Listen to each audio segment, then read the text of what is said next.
Margaret Hayes pushed her cleaning cart down the polished hallway of Riverside Community College, her rubber-soled shoes squeaking softly against the linoleum floor. At 68 years old, her back ached from years of mopping floors and emptying trash cans, but she never complained. The work was honest, and it paid the bills. It was a warm May morning, and the campus buzzed with excitement. Today was graduation day. Margaret had requested this shift specifically, even though it meant working on a Saturday. Her son, Daniel, would be walking across that stage to receive his diploma, and she wouldn't miss it for the world. She had raised Daniel alone after her husband passed away 20 years ago. Every sacrifice, every double shift, every missed holiday had been worth it to see him succeed. Daniel had worked hard, putting himself through school while working nights at a warehouse. Margaret's heart swelled with pride every time she thought about it. "Excuse me," a sharp voice cut through her thoughts. "You're blocking the hallway." Margaret looked up to see a woman in an expensive navy blue suit, her perfectly styled blonde hair not moving despite the slight breeze from the open door. The woman's lips were pressed into a thin line of disapproval. "I'm so sorry, ma'am," Margaret said, quickly moving her cart to the side. "Just finishing up before the ceremony starts." The woman looked Margaret up and down, her eyes lingering on the faded gray uniform and the weathered hands gripping the mop handle. "The ceremony is for students and their families. Staff should use the side entrances." Margaret felt her cheeks flush but kept her voice steady. "Yes, ma'am, I know. My son is graduating today. I'll be sitting with the other families." The woman's eyebrows shot up in surprise, followed by a look that Margaret had seen too many times before. Disbelief mixed with condescension. "How nice," the woman said, her tone making it clear she thought it was anything but nice. "I'm sure you're very proud. Now if you could finish cleaning before people start arriving, that would be appreciated. We can't have the families seeing this." She gestured vaguely at Margaret and her cart. Margaret nodded silently and watched the woman click away on her high heels. She had learned long ago that some battles weren't worth fighting. Let them judge. Let them assume. She knew who she was, and that was enough. She finished her work quickly and stored her cart in the janitor's closet. From her locker, she pulled out a simple navy dress she had brought from home. It wasn't fancy, but it was clean and pressed. She changed in the small bathroom, looking at herself in the mirror. The face that looked back at her was lined with age and hard work, but her eyes were still sharp and clear. She touched the small silver pin on her collar, making sure it was secure. It was a simple thing, barely an inch wide, but it meant the world to her. The pin bore an eagle, anchor, and globe, surrounded by stars. Most people wouldn't recognize it. Most people didn't need to. Margaret made her way to the auditorium, finding a seat near the back. She didn't mind. She could see perfectly well, and she preferred not to draw attention. As the room filled with proud parents, grandparents, and siblings, Margaret felt a familiar isolation. Everyone around her seemed to know each other, chatting excitedly about their children's accomplishments and future plans. "Is this seat taken?" an elderly man asked, pointing to the chair next to her. "No, please," Margaret said, grateful for the company. The man sat down with a slight grunt, adjusting his suit jacket. He was tall, even sitting down, with silver hair and a ramrod-straight posture. Margaret noticed immediately. You didn't forget that bearing. It was military through and through. "Big day," the man said with a warm smile. "My granddaughter is graduating, you." "My son," Margaret replied, returning the smile. "Daniel Hayes. He's getting his degree in engineering." "Wonderful," the man said. "You must be very proud." "More than I can say," Margaret answered honestly.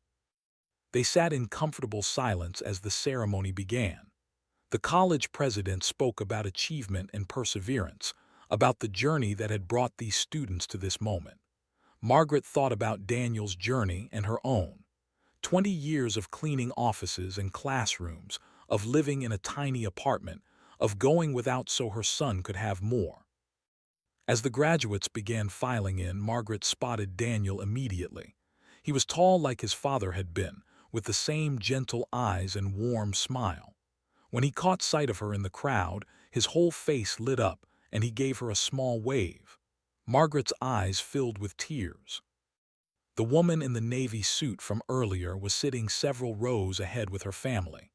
Margaret could see her pointing out a young woman in the graduating class, presumably her daughter. The girl was pretty, perfectly put together, probably headed to some prestigious graduate program.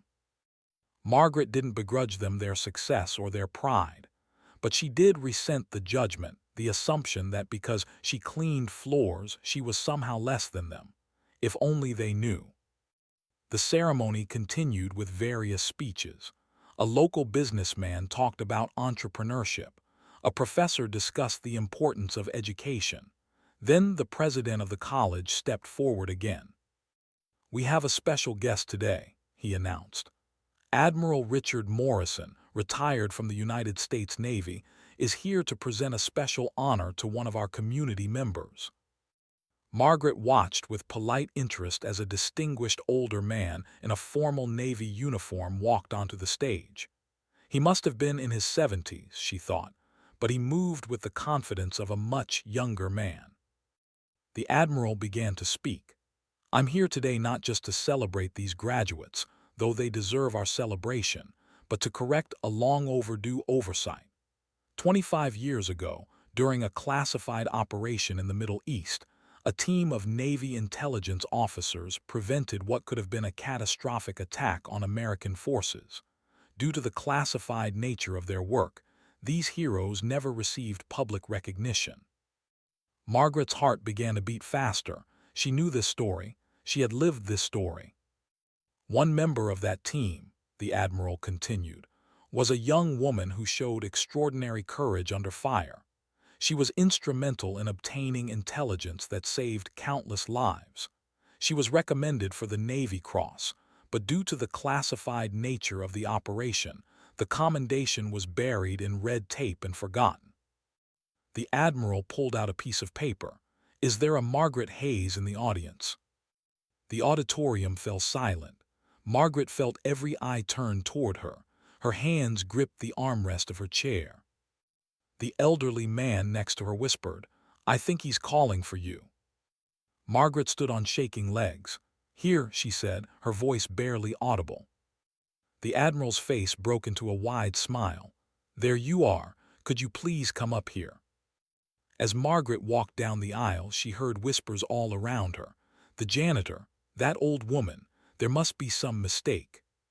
The woman in the Navy suit turned in her seat, her mouth hanging open in shock as Margaret passed by. When Margaret reached the stage, the Admiral stepped forward and took both her hands in his. "Commander Hayes," he said, using her old rank, "it's an honor to finally meet you." Margaret's eyes filled with tears. "Sir," she whispered. The Admiral turned back to the audience. "This woman served her country with distinction for 22 years. She was part of the Navy's elite intelligence division. The operation I mentioned saved over 300 American lives. And today, I'm here to present her with the Navy Cross she should have received 25 years ago." The auditorium erupted in applause. Margaret stood there, tears streaming down her face, as the Admiral pinned the medal to her dress, right next to the small unit pin she had worn for so many years. Daniel rushed up from his seat among the graduates, not caring about protocol.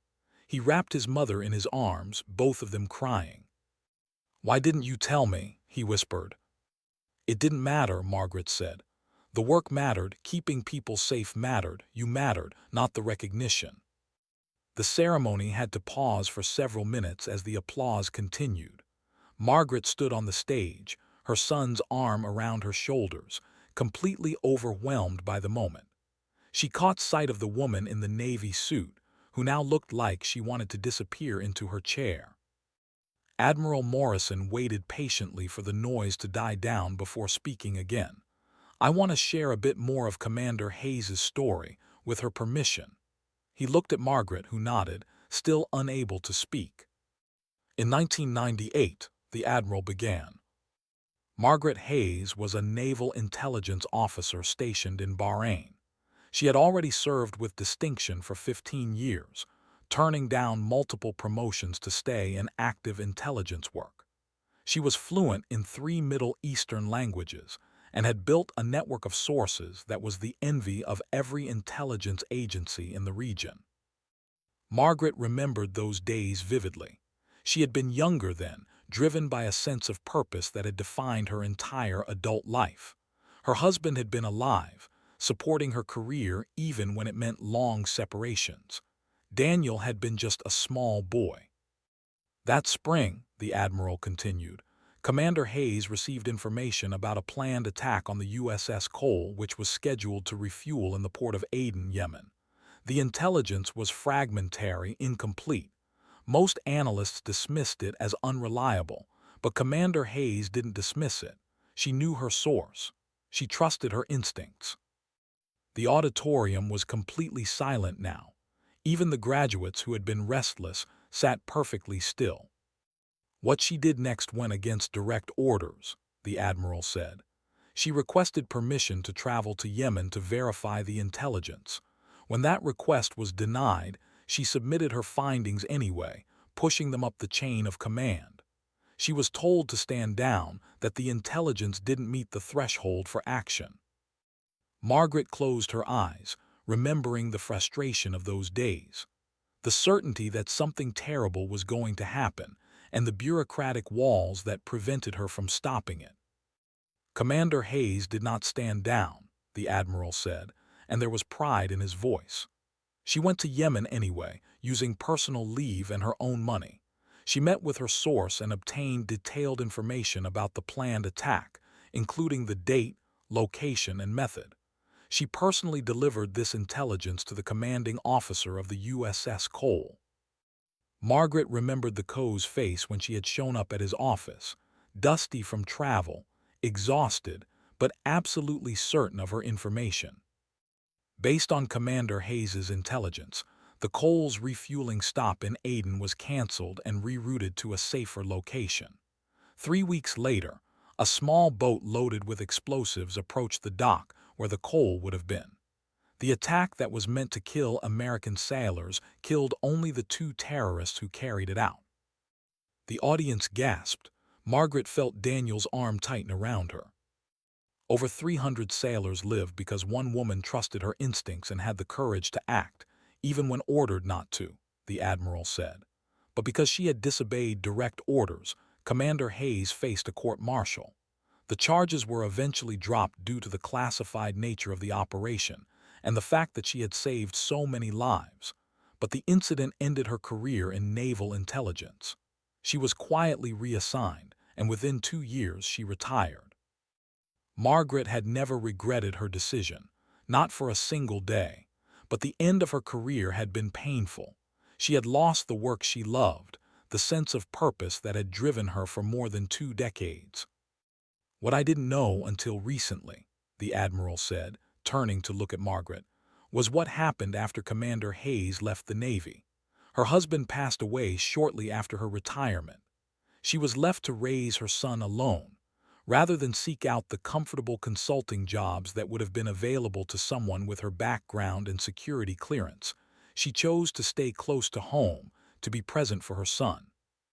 She worked as a janitor so she could be at every parent-teacher conference, every school play, every baseball game. Daniel's shoulders shook with silent sobs. Margaret pulled him closer. "This is what true service looks like," the Admiral said to the audience. "It's not just wearing a uniform. It's not just following orders. It's having the courage to do what's right, even when it costs you everything. It's sacrifice that no one sees, no one recognizes." Commander Hayes served her country in uniform for 22 years. But she's been serving ever since, raising a son who, I'm told, is graduating today with highest honors in engineering and has already accepted a position with a defense contractor, designing systems to protect our sailors and soldiers. The applause this time was different. It wasn't just polite recognition. It was genuine, heartfelt appreciation. Margaret saw people wiping their eyes all over the auditorium.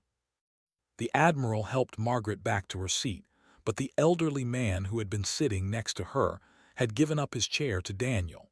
Father and son had both passed, but the man insisted with a warm smile that showed he understood the importance of this moment. As Margaret sat down with Daniel beside her, people kept turning around to look at her. But the looks were different now. There was respect, admiration, even awe. The graduation ceremony continued, but Margaret barely heard it. Her mind was spinning, processing everything that had just happened. After 25 years of silence, her story was finally out in the open. When Daniel's name was called to receive his diploma, the entire auditorium stood and applauded. He walked across the stage with his head held high, and when he shook the college president's hand, he pointed to his mother in the audience. The president nodded and led a special round of applause just for Margaret. After the ceremony, Margaret and Daniel were surrounded by well-wishers. People she had worked with for years at the college, people who had barely noticed her before, now wanted to shake her hand, to thank her for her service. The woman in the navy suit approached, her daughter trailing behind her. Up close, Margaret could see that the woman had been crying. "Mrs. Hayes," the woman said, and her voice was thick with emotion, "I owe you an apology. The way I spoke to you this morning was inexcusable. I made assumptions based on your job and I was wrong. I am so sorry." Margaret looked at the woman for a long moment. She could hold a grudge. She could make this woman squirm. But what would be the point? "Apology accepted," Margaret said simply. "Your daughter is beautiful, by the way. You must be very proud." The woman's face crumpled, and she started crying in earnest. "I don't deserve your kindness." "We all deserve kindness," Margaret said gently. "That's the world I fought for, one where we treat each other with respect and dignity, regardless of what job we do or where we come from." The woman's daughter stepped forward. "Mrs. Hayes, I just want to say thank you. My brother is in the Navy. He's deployed right now. Knowing that people like you were looking out for him, it means everything to our family." Margaret smiled and squeezed the girl's hand. "Your brother is lucky to have a family that supports him. Tell him thank you for his service from an old sailor." As the crowd finally began to disperse, Admiral Morrison approached Margaret and Daniel. "Commander, I wonder if I might have a word in private." They found a quiet corner of the lobby. The Admiral's expression grew serious. "Margaret," he said, using her first name now, "I need to tell you something. The intelligence community hasn't forgotten you. Your work, your instincts, your courage. There's a new threat assessment team being formed at the Pentagon. They need someone with your experience and your particular way of seeing patterns others miss."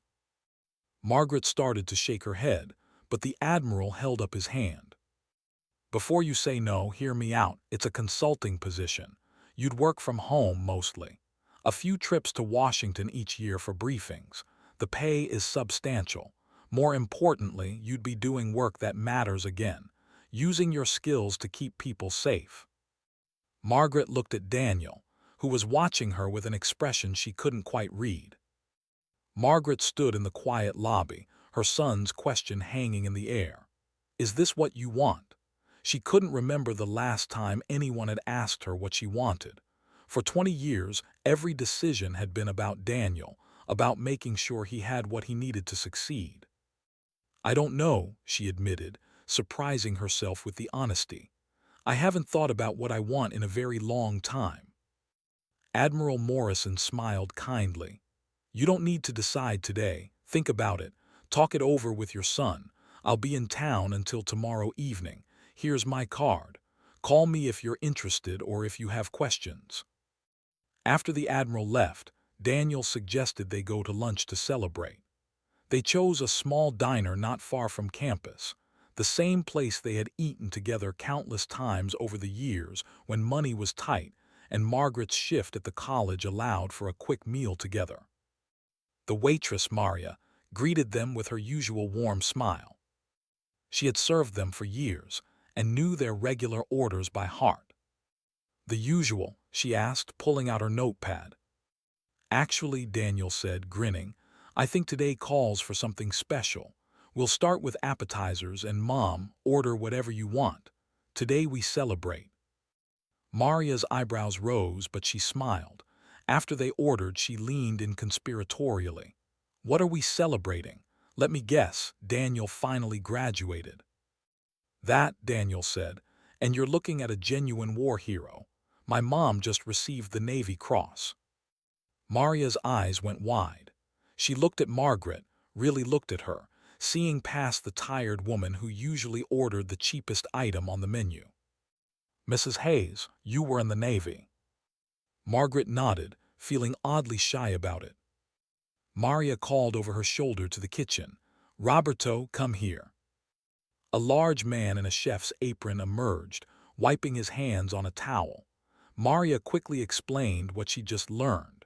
Roberto's expression changed from confusion to something like reverence. "My daughter," he said, his accent thick with emotion. "She's in the Navy, on a ship somewhere in the Pacific. Every day I pray she's safe. Thank you, Mrs. Hayes. Thank you for protecting people like my Maria." He refused to let them pay for their meal. "No, no," he insisted. "You have done so much. This is nothing. This is the least I can do." As they ate, Daniel was unusually quiet. Margaret could see him processing everything he'd learned that morning. "Why didn't you ever tell me?" he finally asked. "About what you did, about why you really left the Navy." Margaret set down her fork, choosing her words carefully. "What good would it have done?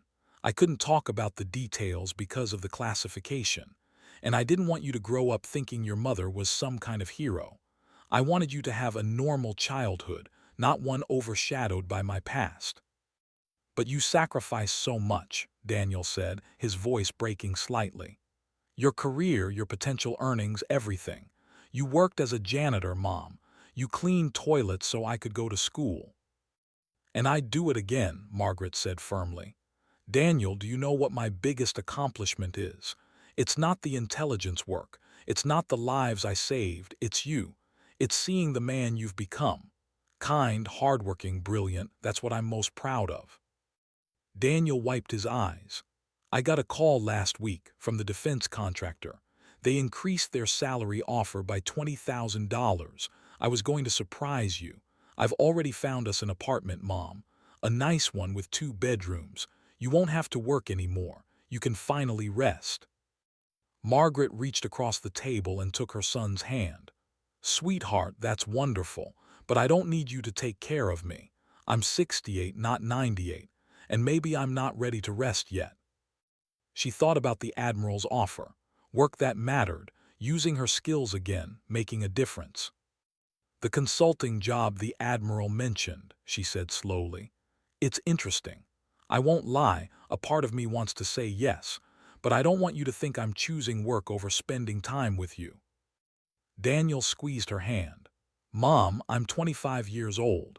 I'm starting my career, probably going to be working 60-hour weeks for the first year at least. You've spent 2 decades putting your life on hold for me. If you want to take this job, take it. Do something for yourself for once." They talked for hours, long after they'd finished eating. Daniel told her about his new job, about the projects he'd be working on. Margaret found herself sharing stories from her Navy days, stories she'd kept locked away for so long.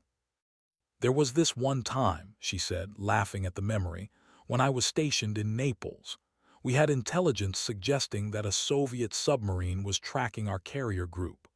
I spent 3 days analyzing sonar data, barely sleeping, convinced I could find a pattern. My commanding officer thought I was crazy."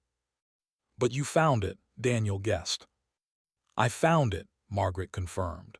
"Turned out the submarine had a slight mechanical defect that created a distinctive sound signature. Once we knew what to listen for, we could track them easily. The Soviets had no idea we'd figured it out." She had more stories, each one revealing a life Daniel had never known about. The languages she spoke, the places she'd been, the people she'd worked with. the dangers she'd faced. "You're amazing, Mom," Daniel said when she finally ran out of stories. "I always knew you were strong, but you're incredible." That evening, back in their small apartment, Margaret sat alone in the living room. Daniel had gone out with friends to celebrate his graduation. She held Admiral Morrison's card in her hand, turning it over and over. The apartment was quiet. It had been home for nearly 20 years, but suddenly it felt small, confining. She thought about the work the Admiral had described: threat assessment, pattern recognition, using her mind in ways she hadn't in decades. She thought about Daniel's words: "Do something for yourself for once." But was she doing it for herself? Or was she doing it because it was what she knew, what she was good at? Was there a difference? Margaret walked to her bedroom and opened her closet. In the back, behind her work uniforms and simple dresses, was a garment bag she hadn't touched in years. She unzipped it slowly. Her old Navy uniform hung there, preserved and waiting. She had kept it all these years, though she couldn't have said why. She pulled it out and laid it on the bed. The uniform still fit, more or less. A little tighter in some places, looser in others. She looked at herself in the mirror, and for a moment she saw the woman she used to be. Young, confident, driven. But that wasn't who she was anymore. She was older now, marked by loss and hardship and sacrifice. But maybe, she thought, she was also wiser, more patient, better able to see the big picture. Her phone rang. It was late for a call, past 9 o'clock. She answered it cautiously. "Commander Hayes, this is Admiral Morrison. I apologize for calling so late." "It's fine, sir. I'm still awake. I wanted to share some additional information that might help you make your decision," the Admiral said. "The threat assessment team I mentioned is specifically focused on preventing attacks on soft targets: schools, shopping centers, community events, the kind of places where ordinary Americans go about their daily lives." Margaret felt her heart rate quicken. "We've had some near misses in the past few years," the Admiral continued. "Plots that were stopped just in time, or that failed due to luck rather than good intelligence. We need someone who can see patterns, who can think like you do. Someone who understands that the most important intelligence isn't always the most dramatic. Sometimes it's the small details, the things other people overlook." Margaret thought about the college where she'd worked for so many years, the students she'd seen grow up, the teachers who'd become her friends. Ordinary people living ordinary lives, never knowing how many people worked every day to keep them safe. "I'd be protecting people like the ones I've been working with," she said. "Exactly," the Admiral confirmed. "People who deserve to feel safe in their own communities. People like your son, starting his career. People like that waitress at the diner and her boss worried about his daughter. This is about protecting the fabric of American life." After they hung up, Margaret knew what her decision would be. The next morning, Margaret called Admiral Morrison before she could second-guess herself. They met for coffee at a small cafe downtown. The Admiral arrived in civilian clothes, looking more like a retired professor than a military leader. "I'm interested," Margaret said without preamble, "but I have conditions." The Admiral smiled. "I'd be disappointed if you didn't. What are they?" "First, I want everything in writing. The scope of work, the security clearances, the compensation. I've learned to be careful about informal arrangements." "Of course, that's standard practice." "Second, I work from home unless absolutely necessary to travel. My son is starting his career here, and I want to be available if he needs me." "Also acceptable. Most of the work can be done remotely." "Third," Margaret said, and this was the hard one, "I want the authority to push back on bad calls. I won't just be a rubber stamp. If I see something that concerns me, I need to know my voice will be heard." The Admiral's expression grew serious. "That's exactly why we want you, Margaret. We need people who will speak truth to power, who won't just go along to get along. You proved 25 years ago that you're willing to do what's right, even when it's difficult. That's the quality we're looking for. They spent the next hour discussing details. The work would involve reviewing intelligence reports from various agencies, looking for patterns and connections that might indicate emerging threats. She would attend quarterly briefings in Washington and have regular secure video conferences with the team. The compensation made Margaret's eyes widen. It was more than she'd earned in any year of her life, even at the height of her Navy career. "It seems like a lot," she said hesitantly. "It's what the work is worth," the Admiral replied. "And frankly, it's less than you'd make if you went to work for a private contractor. We're getting a bargain." After the Admiral left, Margaret sat with her coffee, watching the town wake up around her. She saw the owner of the hardware store opening up for the day, the crossing guard heading to her post near the elementary school, the postal worker beginning his route. Ordinary people living ordinary lives. These were the people she would be protecting, not diplomats or generals or politicians, just regular Americans who deserve to feel safe. Her phone buzzed with a text from Daniel. "How'd the meeting go?" "I took the job," she texted back. The response was immediate. "Proud of you, Mom." Over the next few weeks, Margaret's life transformed in ways she could never have imagined. The paperwork for her security clearance was expedited, calling on her previous clearances and service record. She set up a secure office in the second bedroom of the new apartment Daniel had found for them. The apartment itself was a revelation. 2 bedrooms, a full kitchen, and a living room with enough space for actual furniture beyond the basics they'd always made do with. Daniel had insisted on paying the deposit and first month's rent as a graduation gift to himself and his mother. "We've both earned this, Mom," he said as they moved in. "Both of us." Margaret's work for the threat assessment team began slowly. At first, it was just reading reports, getting familiar with the current intelligence landscape. But gradually, she found her rhythm again. The patterns started to emerge, the connections that others might miss. 3 months into her new job, Margaret identified a concerning pattern of social media activity that suggested a possible attack on a community college in Ohio. She flagged it immediately, wrote up her analysis, and sent it to her team leader. 2 days later, the Admiral called her personally. "Margaret, I wanted you to hear this directly from me. Based on your analysis, the FBI conducted a raid this morning. They found a stockpile of weapons and detailed plans for an attack. You stopped something terrible from happening." Margaret sat down heavily, her hands shaking. "How many?" "The college has about 3,000 students. You saved lives today, Margaret, maybe hundreds of them." That night, she and Daniel had dinner together in their new apartment. She couldn't tell him the details of her work, but she could share the feeling. "I made a difference today," she said simply. "People are safe because of work I did." Daniel raised his glass of wine. "To making a difference, to both of us." They clinked glasses, and Margaret felt a contentment she hadn't experienced in years. She was using her skills again, protecting people, making the world safer. And she was doing it while being present for her son, supporting him as he built his own career. The story of the janitor who received the Navy Cross had spread beyond the college. A local newspaper had picked it up, then a regional TV station. Margaret had declined most interview requests, but she agreed to do one interview with a veteran-focused publication.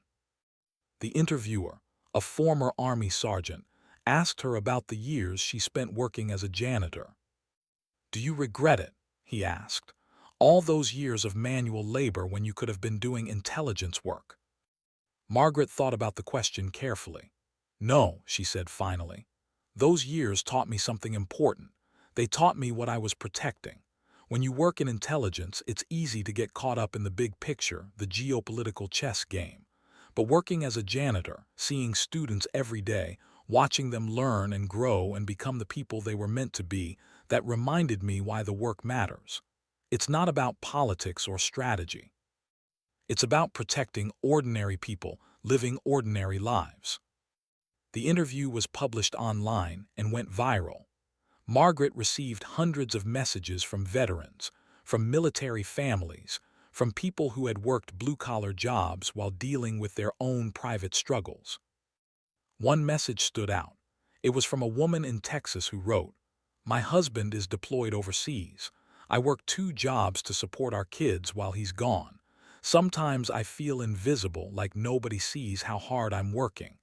Your story reminded me that the work we do matters, even when nobody's watching. Thank you." Margaret printed out that message and put it on the bulletin board in her home office, right next to a photo of Daniel at his graduation. 6 months into her new job, the threat assessment team held an in-person meeting in Washington. Margaret flew out for the 3-day conference, her first time back in the capital since her retirement from the Navy. Walking through the Pentagon again felt surreal. The corridors were the same, but everything else had changed. Technology had advanced. Procedures had evolved. There were new threats, new challenges. But the mission remained the same: keep Americans safe. During a break in the meetings, Admiral Morrison found her looking at a memorial wall, honoring intelligence officers who had died in the line of duty. "Do you ever wonder what your life would have been like if you'd stayed in?" he asked. Margaret considered the question. "Sometimes, but I think I ended up exactly where I was supposed to be. Everything I went through, all the struggles, they made me who I am. And who I am is apparently exactly what you need for this job." The Admiral smiled. "That's the truth. Your perspective is unique, Margaret. You understand both the big picture strategy and the ground-level reality. That's rare." On the final day of the conference, Margaret was asked to present her analysis on emerging domestic threats. She stood before a room full of high-ranking military officers, intelligence officials, and civilian contractors. 25 years ago, she had stood in a similar room and been told her intelligence wasn't actionable. She had been dismissed, her concerns waved away. Today was different. She presented her findings with confidence, backed by data and careful analysis. She highlighted patterns she'd noticed, connections between seemingly unrelated events. She made recommendations for how resources should be allocated. When she finished, the room erupted in questions. Good questions, thoughtful questions. People were listening, really listening. After the presentation, a young intelligence analyst approached her. "Ma'am, I just wanted to say, you're kind of a legend in the intelligence community. What you did back in '98, going against orders to prevent that attack, it's taught in our training now as an example of moral courage." Margaret was stunned. "They teach it?" "Yes, ma'am. They don't always use your name because of the classification, but we know the story. You showed us that sometimes doing the right thing means taking a risk, even when it might cost you everything." Flying home that evening, Margaret reflected on the strange journey her life had taken. From decorated intelligence officer to janitor to consultant. From silenced whistleblower to respected analyst. But the most important journey had been internal. She had learned that worth wasn't determined by job title or salary. That sacrifice without recognition was still noble. That the measure of a life well lived wasn't in accolades, but in the positive impact on others. Daniel picked her up from the airport. "How was Washington?" he asked as they drove home. "Productive," Margaret said, "and strange. They're teaching my story in intelligence training now." "They should be teaching it everywhere," Daniel said firmly. "Mom, I've been thinking, you should write a book, tell your whole story. I think people need to hear it." Margaret laughed. "Who would want to read about an old woman's life?" "You'd be surprised," Daniel said. "Your story isn't just about military service. It's about integrity, about doing what's right even when it costs you. It's about finding meaning in ordinary work. It's about sacrifice and redemption and second chances. People need those stories." Later that week, Margaret received a call from the college where she used to work. The president wanted to know if she would be willing to speak at the next year's graduation ceremony. "We'd like to make it an annual tradition," he explained. "The Margaret Hayes Address. A chance for a veteran or first responder to speak about service and sacrifice." Margaret agreed, honored by the request. When she returned to the college for the ceremony a year later, walking across the same stage where she'd received her Navy Cross, she looked out at the sea of faces and saw the same mixture of hope and anxiety she'd seen in Daniel's class. "I spent 20 years working at this college as a janitor," she began. "Most of you probably walked past me 1,000 times and never really saw me. That's okay. I wasn't looking for attention. I was looking for a steady paycheck so I could support my son." She paused, letting that sink in. "But here's what I want you to know. Every job has dignity. Every honest work has worth. I was a janitor, yes. But I was also a mother, a veteran, a person with hopes and dreams and a lifetime of experiences. The job didn't define me. My character did. My choices did. How I treated people did." She looked directly at the graduates. "Some of you will go on to prestigious careers. Some will struggle to find work in your field. Some will end up in jobs you never imagined for yourselves. That's life. It's messy and unpredictable. But here's what matters. Whoever you are, whatever you do, do it with integrity. Treat people with respect. Don't judge others based on their job title or their bank account. Look for the humanity in everyone you meet." The speech was later posted online and shared thousands of times. Margaret received messages from janitors and CEOs, from veterans and civilians, from people of all ages and backgrounds who had been touched by her story. But the message that meant the most came from Maria, the waitress at the diner. "Mrs. Hayes," she wrote, "my daughter came home from deployment last month, safe and sound. The first thing I did was take her to the college to see the plaque they put up in your honor. I told her about you, about your service, about how you spent years cleaning floors but never stopped being a hero. She said she wants to be like you when she grows up. Not just a good sailor, but a good person. Thank you for showing us what that looks like." Margaret sat in her home office, reading that message with tears streaming down her face. This was what it was all about. Not medals or recognition or prestigious jobs. It was about making a difference in ways big and small. It was about living with integrity and passing on values to the next generation. She looked at the photo of Daniel on her bulletin board. He had just gotten a promotion at work, leading a team developing new protective systems for Navy vessels. He was making his own difference now, protecting sailors just as she once had. Margaret Hayes had been underestimated, overlooked, and dismissed. She had cleaned floors and emptied trash cans while carrying the weight of classified secrets and unrecognized heroism. But she had never stopped being who she was, a protector, a patriot, a woman of courage and conviction. And in the end, that was the only recognition she had ever really needed. She picked up her phone and called Daniel. "Hey, honey," she said when he answered. "How about dinner tonight? I feel like celebrating."